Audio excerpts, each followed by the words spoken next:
My life has been changed for the better. I've got a stamp on me now, like an authorized letter. It's called the stamp of God, and it's the ultimate seal. I used to be a slave to sin, but Christ traded places with me and said, done deal.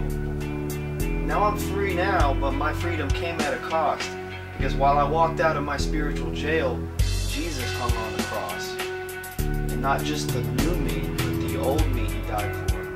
Because while I was still lost in sin, Jesus stood outside knocking on my door. I heard him at times, but I chose selfishly to ignore him, because instead of life in abundance, I chose to explore sin. And like a starving fish, I couldn't resist the shiny sinful hook.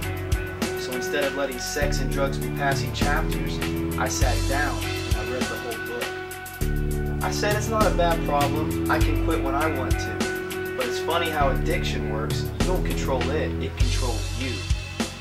Born and raised Christian turned broken drug addict until Jesus looked down from heaven and said, that's enough, I've had it.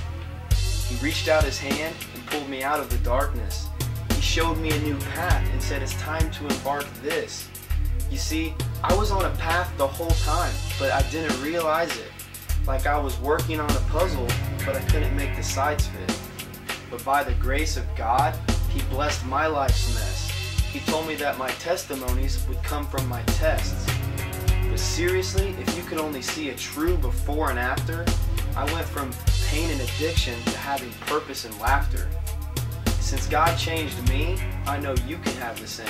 Because I was a terrible sinner, but by grace was saved by Jesus' name.